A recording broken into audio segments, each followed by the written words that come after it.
वाले हैं master your emotions by Thibaut Meurisse book के बारे में। सोचो, एक लड़का है, उसका नाम है आरव। आरव एक सिंपल मिडिल क्लास फैमिली से है। हर रोज सुबह उठकर वही रूटीन फॉलो करता है, ऑफिस जाना, काम करना और शाम को थक कर घर लौटना। लेकिन एक चीज उसकी जिंदगी में बार बार डिस्टर्ब करती थी, उसका माइंड। उसका दिमाग हमेशा नेगेटिव थॉट से भरा रहता था।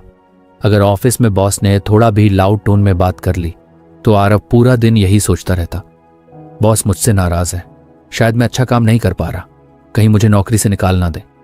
और इसी सोच से वो परेशान हो जाता, उसका मूड खराब हो जाता और घर आकर भी फैमिली से अच्छे से बात नहीं कर पाता। एक दिन शाम को उसका चाइल्डहुड फ्रेंड समीर उससे मिलने आया। समीर बहुत चिल्ड आउट टाइप का इंसान था, हमेशा हंसता रहता, छोटी छोटी चीजों में खुश रहता। आरव ने उससे पूछा, यार तू कैसे इतना रिलैक्स्ड रहता है, टेंशन कभी लेता ही नहीं। समीर मुस्कुराया और बोला, सिंपल है भाई, इमोशंस अपने आप नहीं आते, वो आते हैं हमारी सोच से। अगर मैं किसी चीज को नेगेटिव एंगल से सोचूंगा तो ऑब्वियस है मैं दुखी हो जाऊंगा, लेकिन अगर वही चीज पॉजिटिव नजर से देखूंगा तो खुश रहना इजी हो जाएगा। आरव ने सोचा, क्या सच में मेरी सोच मेरी फीलिंग्स को कंट्रोल करती है? उसे याद आया कल ही ऑफिस में एक प्रोजेक्ट डिले हो गया था। बॉस ने उसे कहा, आरव काम फास्ट करो, इतनी स्लो स्पीड से क्लाइंट नाराज हो जाएगा। उस वक्त उसने यही सोचा था, मैं ही बेकार हूं, मुझसे काम नहीं हो रहा, और उसी थॉट से उसका पूरा दिन खराब हो गया।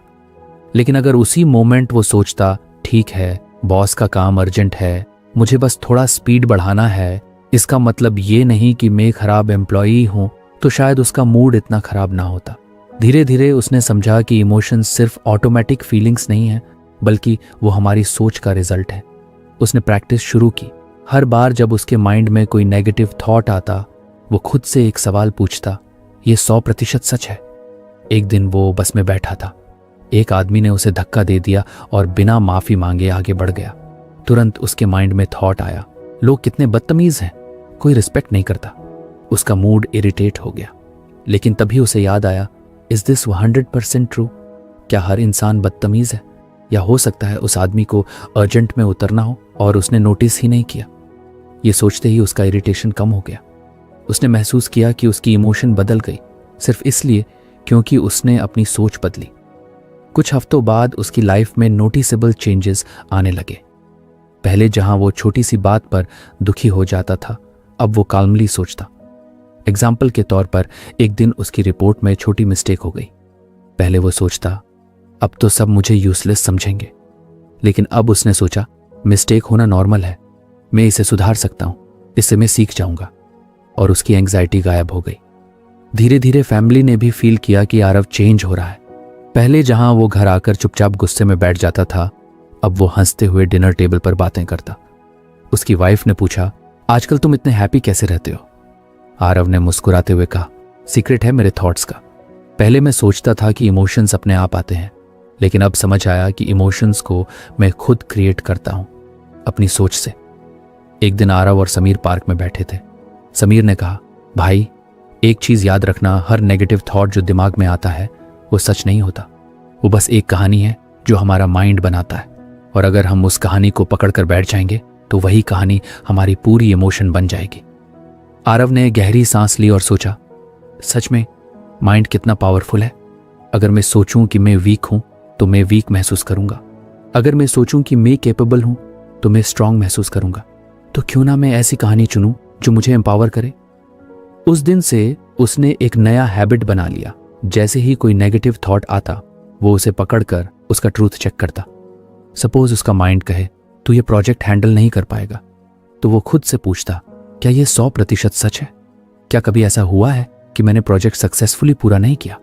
और उसे याद आता कि कई बार उसने कठिन प्रोजेक्ट्स अच्छे से मैनेज किए हैं। तो फिर ये थॉट सच कैसे हो सकता है? और जैसे ही थॉट का इल्यूजन टूटा, उसका फियर भी गायब हो जाता। आरव को यह प्रोसेस इंटरेस्टिंग लगने लगा। वो सोचता, इमोशंस जैसे टीवी चैनल है, अगर मैं नेगेटिव सोचता हूं तो मेरे इमोशंस का चैनल सैड वाला शो दिखाता है, अगर पॉजिटिव सोचता हूं तो हैप्पीनेस वाला शो। और रिमोट मेरे हाथ में है, मैं डिसाइड कर सकता हूं कि कौन सा चैनल देखना है। धीरे धीरे उसकी जिंदगी में बिग ट्रांसफॉर्मेशन हुआ। ऑफिस में लोग नोटिस करने लगे कि आरव अब ज्यादा कॉन्फिडेंट है, बॉस भी उसे अप्रिशिएट करने लगे। उसके काम की क्वालिटी बढ़ गई क्योंकि अब वो काम टेंशन में नहीं बल्कि काल्म माइंड से करता था। एक बार बॉस ने उसे कॉम्प्लीमेंट दिया, Aarav, you've improved a lot। पहले तुम छोटी सी बात से परेशान हो जाते थे, अब तुम सिचुएशंस को बहुत मैच्योरली हैंडल करते हो। यह सुनकर आरव को बहुत खुशी हुई। उसने मन ही मन सोचा, यह सब सिर्फ मेरी सोच बदलने से पॉसिबल हुआ। लाइफ में अभी भी प्रॉब्लम्स आती थी, लेकिन अब वो उन प्रॉब्लम्स को अलग नज़र से देखता। जैसे पहले अगर कोई प्लान फेल हो जाता था तो वो सोचता, मैं लूज़र हूँ। अगर आपको हमारी फ्री समरी अच्छी लगती है तो आप हमारे चैनल को सब्सक्राइब कर सकते हैं, हमारी मेंबरशिप खरीद सकते हैं या हमें यूपीआई के थ्रू सपोर्ट कर सकते हैं। अब समरी पर वापस चलते हैं। लेकिन अब वो सोचता, प्लान फेल हुआ है, मैं नहीं, और मैं दोबारा कोशिश कर सकता हूँ। यही थॉट उसके इमोशंस को स्टेबल रखती। आरव ने ये लेसन अपने छोटे भाई को भी सिखाया। उसका भाई एग्जाम्स को लेकर बहुत स्ट्रेस करता था। उसने कहा, भाई, हर बार एग्जाम से पहले मेरे दिमाग में यही थॉट आता है कि मैं फेल हो जाऊंगा, और फिर मेरा दिल तेज धड़कने लगता है, हाथ कांपने लगते हैं। आरव ने उसे सिंपल एग्जाम्पल दिया, सोच बदल कर देख। नेक्स्ट टाइम जब ये थॉट आए कि तू फेल होगा, खुद से पूछ, इज दिस 100% ट्रू? क्या तूने कभी पढ़ाई नहीं की? क्या तू हमेशा फेल हुआ है? अगर जवाब नो है तो फिर यह थॉट सिर्फ तेरे दिमाग की कहानी है, इसे पकड़ कर मत बैठ। भाई ने उसकी बात ट्राई की और सच में उसका एग्जाम फियर कम हो गया। धीरे धीरे आरव को समझ आया कि यही असली सीक्रेट है, your thoughts shape your emotions. Emotions अपने आप नहीं आते, वो हमारी इंटरप्रिटेशन से आते हैं। नेगेटिव इंटरप्रिटेशन नेगेटिव इमोशन लाती है, पॉजिटिव इंटरप्रिटेशन पॉजिटिव इमोशन लाती है, और इंटरप्रिटेशन बदलना हमारे हाथ में है। आज आरव जब अपनी जर्नी को पीछे मुड़कर देखता है तो उसे लगता है कि उसकी जिंदगी का सबसे बड़ा टर्निंग पॉइंट वही दिन था जब उसने ये समझा कि इमोशंस बस वैसे ही नहीं होते, वो हमारी सोच का रिफ्लेक्शन होते हैं। कभी कभी अभी भी उसके माइंड में नेगेटिव थॉट्स आते हैं, लेकिन अब वो उनसे डरता नहीं। वो जानता है कि हर थॉट सच नहीं होता। वो खुद डिसाइड कर सकता है कि कौन सा थॉट बिलीव करना है और कौन सा इग्नोर, और यही अवेयरनेस उसकी लाइफ को पीसफुल और हैप्पी बना रही है। आरव की कहानी हम सबकी कहानी है। हम भी रोज अपने माइंड की बनाई हुई स्टोरीज पर बिलीव करके अपने इमोशंस खराब कर लेते हैं। लेकिन अगर हम रुक कर खुद से पूछें, इज दिस 100% ट्रू, तो शायद हमें पता चले कि हम खुद ही अननेसेसरी ड्रामा क्रिएट कर रहे हैं। और अगर हम उस ड्रामा को छोड़ दें तो हमारी इमोशंस भी लाइट और पॉजिटिव हो जाएंगी। असल में लाइफ कॉम्प्लिकेटेड नहीं है, कॉम्प्लिकेटेड हमारी सोच है, और जब सोच क्लियर हो जाती है तो इमोशंस अपने आप बेटर हो जाते हैं। यही वो लेसन है जो आरव ने सीखा और जिसने उसकी पूरी जिंदगी बदल दी। आरव की जिंदगी अब पहले से काफी बेहतर हो चुकी थी। उसने समझ लिया था कि उसकी सोच उसकी इमोशंस को शेप करती है। लेकिन एक नई चैलेंज सामने आई, वो ये कि भले ही वो अपनी सोच बदल लेता था, फिर भी कई बार इमोशंस इतने स्ट्रांग आते थे कि उसे लगता था जैसे वो खुद वही इमोशन बन गया हो। एक दिन ऑफिस में उसकी टीम की प्रेजेंटेशन थी। सब लोग मेहनत कर रहे थे, लेकिन बीच में एक कॉलीग ने उसकी स्ट्रैटेजी पर सवाल उठा दिया। वो बोला, आरव, तुम्हारा प्लान प्रैक्टिकली काम नहीं करेगा। ये सुनते ही आरव के अंदर गुस्से की आग जल उठी। उसका माइंड तुरंत कहने लगा, ये मुझे नीचा दिखा रहा है, सबके सामने इंसल्ट कर रहा है। उसका चेहरा लाल हो गया, दिल की धड़कन तेज हो गई। उस वक्त उसे सिर्फ एक ही बात महसूस हो रही थी, मैं क्रोधित हूं।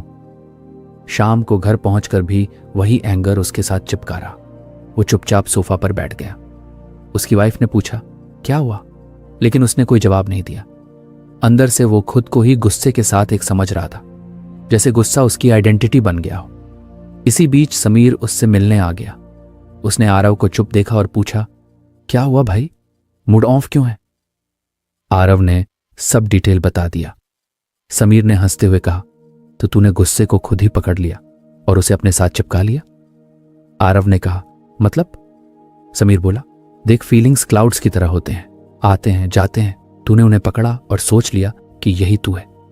आई एम एंग्री बोलने का मतलब है तूने गुस्से को अपनी आइडेंटिटी बना लिया। लेकिन अगर तू कहे मैं गुस्सा महसूस कर रहा हूं, तो फर्क पड़ता है। तब गुस्सा सिर्फ एक गेस्ट बन जाता है जो थोड़ी देर के लिए आया है और फिर चला जाएगा। आरव को यह बात समझ तो आई, लेकिन उसे लगा कि प्रैक्टिकली ये करना इतना आसान नहीं होगा। अगले ही दिन उसे मौका मिल गया प्रैक्टिस करने का। ऑफिस में क्लाइंट कॉल थी और अचानक इंटरनेट डाउन हो गया। क्लाइंट ने बहुत गुस्से में कहा, this is so unprofessional. Aarav का दिल धड़कने लगा। उसे शर्म और गुस्सा दोनों आने लगा। पहले जैसा होता तो वो सोच लेता, मैं बेकार हूं, सब मेरी गलती है। लेकिन इस बार उसने गहरी सांस ली और अपने आप से कहा, मैं तनाव का अनुभव कर रहा हूं, स्ट्रेस में नहीं हूं, बस ये मोमेंटरी फीलिंग है। अजीब सा लगा, लेकिन जैसे ही उसने ये थॉट माइंड में रखा, उसकी एंग्जाइटी थोड़ी कम हो गई। उसे लगा कि वो स्ट्रेस से थोड़ा दूर खड़ा है और उसे ऑब्जर्व कर रहा है। फिर वो कामली बोला, सर, मैं आपकी चिंता समझता हूं। हमारी technical team already issue solve कर रही है। Please give us 5 minutes. Client धीरे धीरे शांत हो गया। आरव को पहली बार महसूस हुआ कि जब हम इमोशन से मर्ज नहीं करते तब उसे हैंडल करना आसान हो जाता है। धीरे धीरे ये उसका नया हैबिट बन गया। जब भी कोई स्ट्रांग इमोशन आता, वो खुद को याद दिलाता, दिस इज नॉट मी। ये बस एक फीलिंग है जो अभी प्रेजेंट है, लेकिन ये परमानेंट नहीं है। एक दिन घर पर भी यही टेस्ट आया। उसका छोटा बेटा अपनी टॉय कार तोड़ बैठा और जोर जोर से रोने लगा। आरव ऑलरेडी टायर्ड था और अचानक उसे इरिटेशन होने लगी। उसका माइंड चिल्लाने लगा, बस करो, इतना रोते क्यों हो? लेकिन उसी मोमेंट उसने खुद को रोका और कहा, मैं परेशानी महसूस कर रहा हूं, मैं इरिटेशन नहीं हूं, बस ये एक पासिंग क्लाउड है। और सच में जैसे ही उसने ये डिस्टेंस क्रिएट किया, उसका इरिटेशन कम हो गया। वो शांत होकर बेटे के पास गया, उसे गोद में लिया और सॉफ्टली बोला, कोई बात नहीं, हम दूसरी कार ले लेंगे। बेटा धीरे धीरे शांत हो गया। उसकी वाइफ ने देखा कि अब आरव छोटी सी बात पर गुस्से से फट पड़ने वाला इंसान नहीं रहा। अब वो पहले ऑब्जर्व करता है, फिर रिएक्ट करता है। आरव को समझ आने लगा कि फीलिंग्स वेव्स की तरह हैं। ओशन शांत भी होता है और तूफानी भी, लेकिन ओशन अपनी वेव्स नहीं है। वेव्स आती हैं, जाती हैं, ओशन फिर भी ओशन ही रहता है। उसी तरह वो भी अपने इमोशंस नहीं है। वो इमोशंस को एक्सपीरियंस करता है, लेकिन वो उनसे बढ़ा है। एक बार उसने मेडिटेशन ट्राई किया। मेडिटेशन टीचर ने कहा, जब माइंड में कोई फीलिंग आए, बस उसे ऑब्जर्व करो और बोलो, दिस इज एंगर या दिस इज सैडनेस। इसे पकड़े ढो मत, बस क्लाउड्स की तरह गुजरने दो। आरव ने यह प्रैक्टिस शुरू की। पहले तो उसे अजीब लगा, लेकिन धीरे धीरे उसने महसूस किया कि इमोशंस उतने स्केरी नहीं हैं जितना वो सोचता था। वो आते हैं, कुछ देर रहते हैं, फिर चले जाते हैं। एक इंटरेस्टिंग सिचुएशन तब आई जब उसका प्रमोशन डिले हो गया। पहले वो बहुत फ्रस्ट्रेटेड होता, लेकिन अब उसने खुद से कहा, मैं निराशा का अनुभव कर रहा हूं। ये डिसअपॉइंटमेंट मेरी आइडेंटिटी नहीं है, मैं इससे सीख सकता हूं और आगे बढ़ सकता हूं। और सच में वो काल्मली अपनी परफॉर्मेंस इंप्रूव करने पर फोकस करने लगा। कुछ महीनों बाद उसका प्रमोशन हो भी गया। अब आरव हर इमोशन को ऐसे देखता जैसे वो मूवी का सीन हो। अगर गुस्सा आता तो वो कहता, अच्छा ये गुस्से वाला सीन चल रहा है।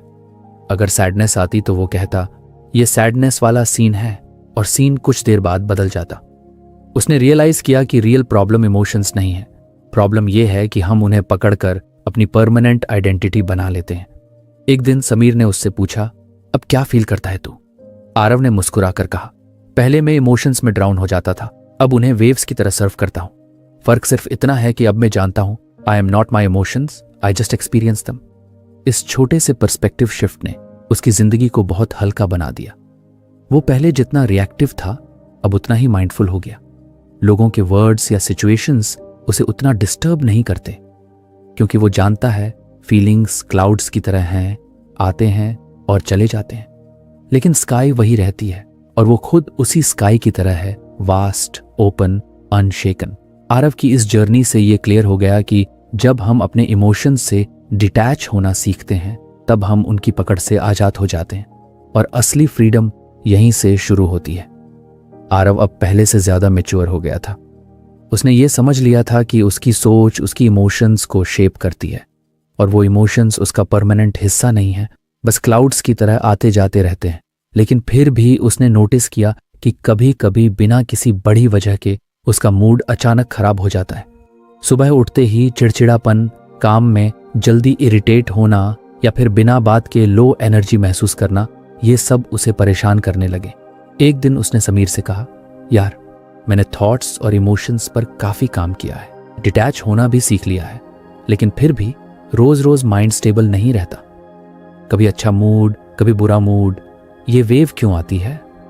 समीर ने हंसकर कहा, भाई तूने सोचा कभी कि तेरी डेली हैबिट्स भी तेरे इमोशंस को कंट्रोल करती हैं? मूड सिर्फ सोच से नहीं बनता, हैबिट्स भी बहुत बड़ा रोल प्ले करती हैं। अगर तू रात को ठीक से सोएगा नहीं, अनहेल्थी फूड खाएगा, एक्सरसाइज नहीं करेगा, तो नेगेटिव इमोशंस ऑटोमेटिकली बढ़ जाएंगे। लेकिन अगर हैबिट्स पॉजिटिव होंगी तो इमोशंस नेचुरली बैलेंस्ड रहेंगे। आरव को यह बात सुनकर थोड़ा झटका लगा। उसने सोचा, सच है, मेरी हैबिट्स बहुत खराब हैं। रात को अक्सर देर तक मोबाइल स्क्रॉल करता हूँ, जंक फूड ज़्यादा खाता हूँ और एक्सरसाइज का नाम तक नहीं लेता।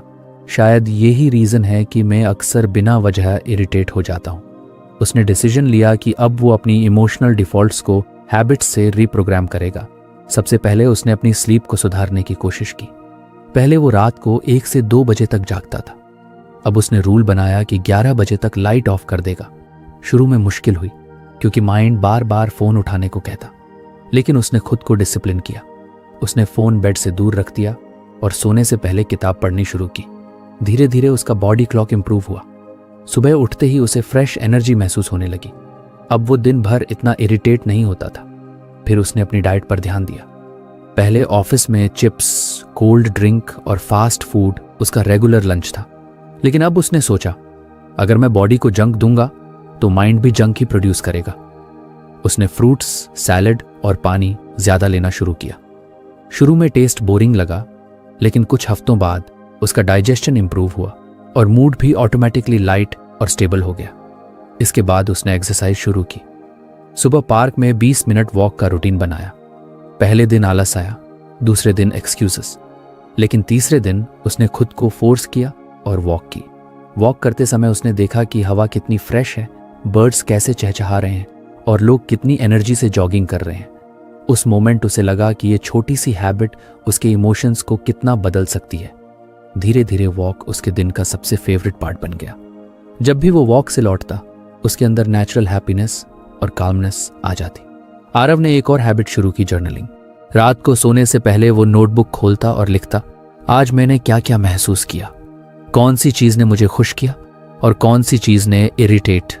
पहले तो उसे अजीब लगा, लेकिन फिर रियलाइज हुआ कि लिखने से माइंड का बोझ हल्का हो जाता है। कई बार जब वो लिखता, आज मैं गुस्सा फील कर रहा हूं क्योंकि बॉस ने मेरी बात नहीं सुनी, तो उसे क्लैरिटी मिलती कि असल में गुस्सा बॉस पर नहीं बल्कि अपनी एक्सपेक्टेशंस पर है। जर्नलिंग ने उसे खुद को समझने में बहुत हेल्प की। कुछ हफ्तों बाद उसकी वाइफ ने नोटिस किया कि आरव अब पहले जैसा चिड़चिड़ा नहीं रहा। उसने कहा, आजकल तुम सुबह उठते ही इतने फ्रेश लगते हो, पहले तो हमेशा लेट उठते थे और मूड खराब रहता था। आरव ने मुस्कुराकर जवाब दिया, बस हैबिट्स चेंज कर दी हैं। अब मेरी बॉडी और माइंड बैलेंस में है, इसलिए इमोशंस भी ऑटोमेटिकली स्टेबल रहते हैं। एक दिन ऑफिस में बहुत बड़ा प्रोजेक्ट आया। पहले जैसा आरव होता तो पैनिक कर जाता और एंग्जाइटी में डूब जाता, लेकिन अब उसकी हैबिट्स ने उसका इमोशनल डिफॉल्ट चेंज कर दिया था। वो काल्मली बैठा, प्लान बनाया और टीम को अच्छे से गाइड किया। बॉस ने उसकी लीडरशिप की तारीफ की। आरव को अंदर ही अंदर फील हुआ कि हैबिट्स ने उसकी पर्सनालिटी ही बदल दी है। अब आरव ने हैबिट्स को सिर्फ अपने लिए नहीं रखा, उसने अपनी फैमिली में भी इंट्रोड्यूस किया। उसने बेटे के साथ सुबह वॉक पर जाना शुरू किया। बेटा भी एक्साइटेड होकर कहता, पापा आज कितने स्टेप्स हुए, और दोनों मिलकर एक दूसरे को मोटिवेट करते। उसकी वाइफ ने भी उनके साथ हेल्थी डाइट शुरू कर दी। घर का माहौल पूरी तरह पॉजिटिव हो गया। आरव को अब समझ आने लगा कि हमारी लाइफ का बेसलाइन मूड हैबिट से सेट होता है। जैसे मोबाइल का डिफ़ॉल्ट रिंगटोन होता है, वैसे ही हमारी बॉडी और माइंड का भी डिफ़ॉल्ट मूड होता है। अगर हमारी हैबिट्स खराब होंगी तो डिफ़ॉल्ट मूड इरिटेट या एंग्शियस होगा, लेकिन अगर हैबिट्स पॉजिटिव होंगी तो डिफ़ॉल्ट मूड काल्म और हैप्पी होगा। उसने महसूस किया कि इमोशंस को सिर्फ कंट्रोल करने से परमानेंट सोल्यूशन नहीं मिलता। परमानेंट सोल्यूशन तब मिलता है जब डेली हैबिट्स स्ट्रांग हों। हैबिट्स हमारी इमोशनल फाउंडेशन को मजबूत करती हैं। एक बार समीर ने पूछा, तो भाई अब कैसा फील करता है? आरव ने मुस्कुराते हुए कहा, पहले मेरा मूड हवा की तरह बदलता रहता था, अब हैबिट्स ने मुझे स्थिर बना दिया है। अब हैप्पीनेस मेरा डिफ़ॉल्ट बन गया है और ये सब स्मॉल हैबिट्स की वजह से पॉसिबल हुआ। धीरे धीरे आरव ने और भी हैबिट्स ऐड की, जैसे हर शाम 10 मिनट ग्रेटिट्यूड लिखना कि आज उसने किस किस चीज़ के लिए थैंकफुल फील किया, संडे को दोस्तों से मिलना और सोशल कनेक्ट मेंटेन करना, वीकेंड पर फैमिली के साथ आउटिंग करना। इन हैबिट्स ने उसे इमोशनली ग्राउंडेड बना दिया। कभी कभी स्ट्रेस आता था, लेकिन अब उसका बेसलाइन इतना स्ट्रांग हो चुका था कि स्ट्रेस ज्यादा देर टिकता ही नहीं था। वो जानता था कि उसकी पॉजिटिव हैबिट्स उसे फिर से बैलेंस में ला देंगी। आरव की कहानी हमें यही सिखाती है कि इमोशंस सिर्फ माइंड से नहीं बल्कि हैबिट्स से भी जुड़े होते हैं। अगर हम नेगेटिव हैबिट्स फॉलो करेंगे तो हमारा डिफॉल्ट मूड ऑटोमेटिकली नेगेटिव होगा, लेकिन अगर हम पॉजिटिव हैबिट्स बनाएंगे तो इमोशनल स्टेबिलिटी हमारा डिफॉल्ट बन जाएगी। और सच में यही असली रीप्रोग्रामिंग है, अपनी लाइफ की छोटी छोटी हैबिट्स बदलना, ताकि हमारी इमोशंस नेचुरली बैलेंस्ड और पीसफुल रहें। आरव अब हैबिट्स से अपनी जिंदगी को काफी बदल चुका था। उसकी स्लीप बेटर थी, डाइट हेल्थी थी, मॉर्निंग वॉक्स और जर्नलिंग उसकी डेली लाइफ का हिस्सा बन गए थे। उसकी इमोशंस भी पहले से बहुत स्टेबल हो चुकी थी, लेकिन एक प्रॉब्लम अभी भी बनी हुई थी। वो अक्सर उन चीजों पर फ्रस्ट्रेट हो जाता था जो उसके कंट्रोल में नहीं थी। एक दिन ऑफिस में क्लाइंट मीटिंग थी। टीम ने मेहनत करके प्रेजेंटेशन तैयार की थी, लेकिन क्लाइंट को कुछ पॉइंट्स पसंद नहीं आए। उन्होंने कहा, this is not what we were expecting, will think about it. इतना सुनते ही आरव का मूड खराब हो गया। वो बार बार सोचने लगा, क्यों ऐसा हुआ? क्लाइंट हमें क्यों वैल्यू नहीं कर रहा? अगर वो डील कैंसिल कर देंगे तो क्या होगा? पूरी शाम उसने इसी चिंता में बर्बाद कर दी। रात को घर पर उसकी वाइफ ने पूछा, तुम इतने परेशान क्यों हो? आरव ने गुस्से में कहा, सब कुछ मैं कंट्रोल नहीं कर पा रहा हूं। क्लाइंट मूड खराब कर दे, इंटरनेट डाउन हो जाए या कोई कॉलीग काम सही ना करे, सब चीजें हाथ से निकल जाती हैं। अगले दिन उसने फिर समीर से बात की। समीर ने हंसते हुए कहा, भाई तू गलत जगह एनर्जी वेस्ट कर रहा है। फ्रस्ट्रेशन तब आता है जब हम उन चीजों को कंट्रोल करने की कोशिश करते हैं जो हमारे हाथ में होती ही नहीं।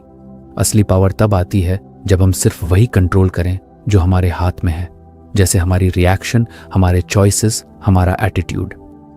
आरव ने सोचा, ये बात सच है, लेकिन प्रैक्टिकली कैसे करूं? समीर ने उसे एक एक्सरसाइज दी। उसने कहा, एक पेपर लो और 2 लिस्ट्स बनाओ। पहली list things I can control, दूसरी list things I can't control. Aarav ने पेन उठाया और लिस्ट बनाना शुरू किया। पहली लिस्ट में उसने लिखा, मेरी एक्शंस, मेरी वर्ड्स, मेरा एटीट्यूड, मेरी मेहनत, मेरी डेली हैबिट्स, सिचुएशंस पर मेरी रिएक्शन। दूसरी लिस्ट में उसने लिखा, दूसरों की ओपिनियंस, क्लाइंट का decision, weather, past mistakes, colleagues का बिहेवियर। ट्रैफिक लिस्ट देखकर आरव को पहली बार क्लैरिटी मिली। उसे लगा कि वो अब तक दूसरी लिस्ट वाली चीजों पर एनर्जी वेस्ट करता रहा, जिन पर उसका कोई कंट्रोल ही नहीं था। और असली ग्रोथ तभी होगी जब वो पहली लिस्ट वाली चीजों पर फोकस करेगा। अगले दिन ऑफिस में फिर एक चैलेंज आया। उसकी टीम का एक मेंबर डेडलाइन मिस कर गया। पहले जैसा आरव होता तो चिल्ला देता और सोचता, ये लोग कभी सुधरेंगे ही नहीं। लेकिन इस बार उसने खुद से कहा, ठीक है, मैं टीम मेंबर का बिहेवियर कंट्रोल नहीं कर सकता, लेकिन मैं अपनी रिएक्शन कंट्रोल कर सकता हूं। मैं काल्मली बात कर सकता हूं और सॉल्यूशन निकाल सकता हूं। उसने सॉफ्टली टीम मेंबर से बात की, रीजन समझे और सपोर्ट किया। रिजल्ट ये हुआ कि टीम ने और ज्यादा मेहनत की और अगले दिन काम पूरा कर दिया। एक और दिन बारिश हो रही थी। वो जल्दी ऑफिस पहुंचना चाहता था, लेकिन ट्रैफिक जैम हो गया। गाड़ी में बैठकर उसका माइंड इरिटेट होने लगा। क्यों हमेशा मेरे साथ ही ऐसा होता है? कितना टाइम वेस्ट हो रहा है? तभी उसे अपनी लिस्ट याद आई। उसने सोचा, ट्रैफिक मेरे कंट्रोल में नहीं है, लेकिन इस टाइम को कैसे यूज करना है, ये मेरे कंट्रोल में है। उसने मोबाइल पर एक ऑडियो बुक प्ले कर दी। 45 मिनट का जाम अब सीखने का मौका बन गया। मूड इरिटेट होने की बजाय अच्छा हो गया। आरव ने पास्ट मिस्टेक्स के बारे में भी यही अप्लाई किया। पहले वो बार बार सोचता, अगर उस टाइम मैंने वो डिसीजन लिया होता तो आज मेरी लाइफ बेटर होती। लेकिन अब वो खुद को याद दिलाता, पास्ट मेरे कंट्रोल में नहीं है, मैं सिर्फ प्रेजेंट एक्शंस कंट्रोल कर सकता हूं। इस सोच ने उसके अंदर गिल्ट कम कर दिया। धीरे धीरे ये हैबिट उसकी पर्सनैलिटी का हिस्सा बन गई। अब अगर कोई उसे क्रिटिसाइज करता तो वो पहले डिफेंसिव हो जाता था, लेकिन अब वो कामली सोचता, दूसरों की ओपिनियन मेरे कंट्रोल में नहीं है। हाँ, अगर क्रिटिसिज्म में कुछ वैलिड है तो मैं उसे इंप्रूव कर सकता हूं, अगर नहीं तो उसे इग्नोर कर सकता हूं। इस सिंपल अप्रोच ने उसकी इमोशनल स्टेबिलिटी और भी स्ट्रांग कर दी। एक बार उसका बेटा एग्जाम में कम मार्क्स लाया और रोने लगा। पहले जैसा आरव होता तो शायद गुस्सा हो जाता या खुद को ब्लेम करता, लेकिन इस बार उसने बेटे को समझाया, देखो मार्क्स अब चेंज नहीं हो सकते, ये हमारे कंट्रोल में नहीं है, लेकिन अगले एग्जाम की तैयारी कैसे करनी है ये हमारे कंट्रोल में है। तो चलो मिलकर प्लान बनाते हैं। बेटा भी मोटिवेट हो गया और अगले एग्जाम में अच्छे मार्क्स लाए। अब आरव को समझ आने लगा कि लाइफ आसान तब नहीं होती जब सब परफेक्ट कंट्रोल में हो, बल्कि तब होती है जब हम जानते हैं कि किस पर कंट्रोल करना है और किसे छोड़ देना है। उसने एक नया रिचुअल बना लिया। हर हफ्ते संडे को वो जर्नल में 2 कॉलम्स बनाता। Left side things I can control, right side things I can't control. और फिर वो कॉन्शियसली अपनी एनर्जी लेफ्ट साइड वाली चीजों में लगाता। उसकी वाइफ ने एक दिन कहा, तुम्हारे अंदर इतना बड़ा चेंज आया है। पहले तुम छोटी छोटी बातों में परेशान हो जाते थे, अब तुम हर सिचुएशन को कामली हैंडल करते हो। आरव ने मुस्कुराकर कहा, बस एक सिंपल फॉर्मूला है, focus only on what I can control. उसकी ये क्लैरिटी अब दूसरों को भी इंस्पायर करने लगी। ऑफिस के जूनियर्स उससे पूछते, सर आप हर प्रेशर में इतने कंपोज्ड कैसे रहते हैं? और वो हमेशा यही जवाब देता, क्योंकि मैं ऊर्जा को वो चीजें पर नहीं बर्बाद करता जिनका नियंत्रण मेरे पास नहीं है। रियल पावर यही है। धीरे धीरे आरव को रियलाइज हुआ कि यही लाइफ का सबसे बड़ा सीक्रेट है। हम चाहे कितने भी स्मार्ट या केपेबल क्यों ना हो, हम पूरे वर्ल्ड को कंट्रोल नहीं कर सकते। वेदर, ट्रैफिक, दूसरों की सोच, फ्यूचर आउटकम, ये सब हमारे हाथ से बाहर है। लेकिन हमारे एक्शंस, हमारे वर्ड्स, हमारी मेहनत, हमारा एटीट्यूड, ये पूरी तरह हमारे हाथ में है। और जब हम इन पर फोकस करते हैं तो फ्रस्ट्रेशन कम हो जाती है और पीस बढ़ जाती है। अब आरव जब भी किसी चैलेंज का सामना करता है, वो खुद से पूछता है, क्या ये मेरे कंट्रोल में है? अगर आंसर हाँ है तो वो पूरी एनर्जी लगाता है। अगर आंसर नहीं है तो वो उसे छोड़ देता है और आगे बढ़ जाता है। यही सिंपल हैबिट उसकी लाइफ को हल्का और पीसफुल बना रही है। आरव की ये जर्नी हमें यही सिखाती है कि फ्रस्ट्रेशन का असली कारण प्रॉब्लम्स नहीं होते, बल्कि उन प्रॉब्लम्स पर हमारा गलत फोकस होता है। जब हम बाहर की अनकंट्रोलेबल चीजों को छोड़कर अंदर की कंट्रोलेबल चीजों पर ध्यान देते हैं, तभी रियल फ्रीडम और रियल पावर मिलती है। आरव की जिंदगी धीरे धीरे बदल रही थी। कुछ हफ्ते पहले तक वो हर छोटी बड़ी चीज को लेकर परेशान रहता था। कभी ऑफिस की टेंशन, कभी घर का प्रेशर, कभी खुद से एक्सपेक्टेशंस इतनी हाई कि रात को नींद तक नहीं आती थी। लेकिन अब धीरे धीरे उसने सीखा था कि इमोशंस को कंट्रोल करना पॉसिबल है, बस सही तरीके अपनाने पड़ते हैं। उसने पहले खुद को डिटैच करना सीखा, फिर हैबिट्स इंप्रूव की, फिर ये समझा कि किस चीज पर उसका कंट्रोल है और किस पर नहीं। लेकिन अभी भी कभी कभी ऐसा होता कि मूड अचानक डाउन हो जाता, बिना किसी रीजन के मन हैवी हो जाता और नेगेटिव थॉट्स दिमाग पर हावी होने लगते। एक दिन सुबह आरव अपने बैल्कनी में चाय पी रहा था। हल्की हल्की ठंडी हवा चल रही थी। सामने पेड़ की ब्रांचेस पर बैठे पंछी चहक रहे थे। लेकिन आरव का मन फिर भी परेशान था। कल रात उसने बहुत मेहनत की थी, लेट तक प्रेजेंटेशन बनाई थी और सोचा था कि आज बॉस खुश हो जाएंगे। लेकिन मॉर्निंग में ही व्हाट्सएप पर मैसेज आया, this isn't good enough, work harder. ये पढ़कर आरव का दिल टूट गया। उसने खुद से कहा, यार मैंने इतना एफर्ट लगाया और फिर भी ये मिला। उसके अंदर एक फ्रस्ट्रेशन उठने लगी। कुछ देर बाद उसने खुद को मिरर में देखा और बोला, आरव अगर तू ऐसे ही रिएक्ट करता रहा तो हमेशा अनहैप्पी रहेगा। तभी उसे याद आया कि उसने किताब में पढ़ा था, gratitude is a powerful emotion shifter. Aarav सोच में पड़ गया, ग्रैटिट्यूड मतलब शुक्राना, लेकिन ये कैसे हेल्प करेगा? मैं थैंकफुल कैसे रहूं जब मेरी मेहनत की कदर ही नहीं हो रही? उसने तय किया कि वो एक्सपेरिमेंट करेगा। उसने एक छोटा सा नोटबुक निकाला और लिखने लगा, 1, मैं थैंकफुल हूं कि आज सुबह मुझे गर्म चाय मिली। 2, मैं थैंकफुल हूं कि मेरे पास बैल्कनी है जहां बैठकर फ्रेश हवा ले सकता हूं। 3, मैं थैंकफुल हूं कि मेरे पास जॉब है जहां मुझे सीखने और इम्प्रूव करने का मौका मिलता है। पहले तो ये चीजें बहुत छोटी लगी। उसे लगा ये क्या बच्चों वाली चीज है, चाय और बैल्कनी लिखने से क्या फायदा होगा। लेकिन जैसे ही उसने ये 3 बातें लिखी, उसका माइंड हल्का लगने लगा। वो सोचने लगा कि सच में कितने लोग हैं जिन्हें ये बेसिक चीजें भी नहीं मिलती। उसने महसूस किया कि ग्रैटिट्यूड किसी बड़े अचीवमेंट का इंतजार नहीं करता, वो छोटी छोटी चीजों में छुपा होता है। अगले दिन सुबह जब आरव उठा तो उसने फिर वही एक्सरसाइज की। इस बार लिखा, 1, मैं थैंकफुल हूं कि माँ ने कल रात फोन करके मेरी चिंता की। 2, मैं थैंकफुल हूं कि आज सुबह बिना अलार्म के उठ गया। 2, मैं थैंकफुल हूं कि मेरी प्रेजेंटेशन ने मुझे मेहनती बनना सिखाया। धीरे धीरे ये हैबिट बनने लगी। अब हर सुबह ग्रैटिट्यूड लिखना उसकी आदत हो गई थी। और जो सबसे इंटरेस्टिंग बात थी, जब भी उसका मन खराब होता वो नोटबुक खोलकर अपनी पुरानी ग्रेटफुल लिस्ट पढ़ लेता। तुरंत ही उसका मूड बदल जाता। एक दिन ऑफिस में बहुत हेक्टिक काम था।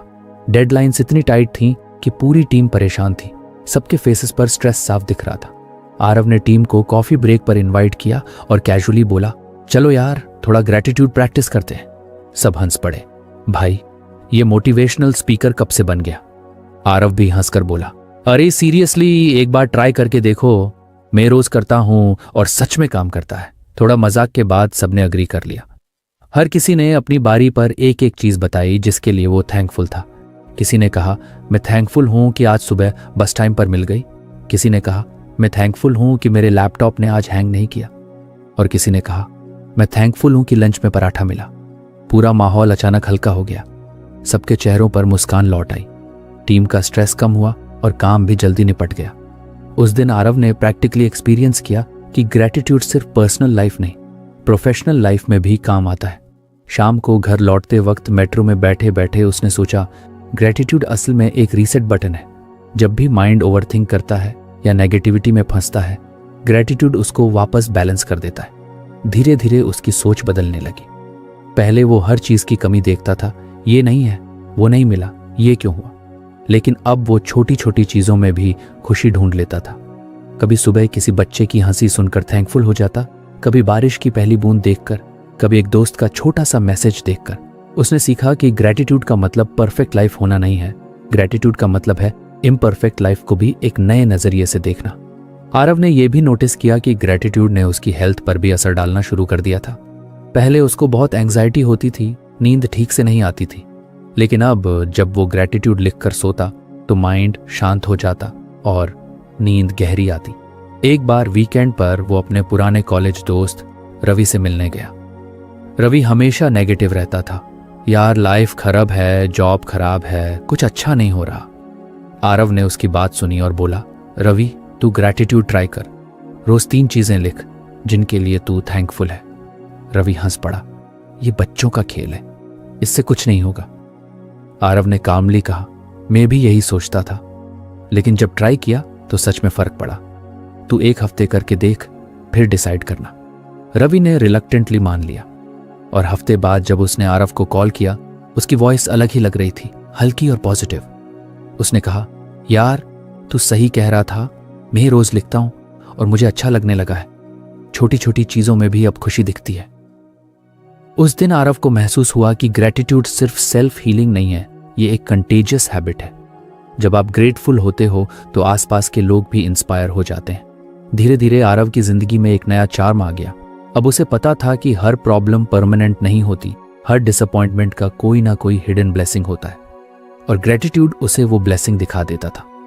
उसकी डायरी अब ग्रैटिट्यूड नोट्स से भर चुकी थी।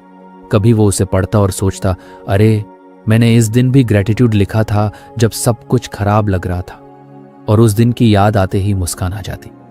आरव ने समझ लिया कि ग्रैटिट्यूड कोई एक बार की प्रैक्टिस नहीं, ये लाइफ का एटीट्यूड होना चाहिए।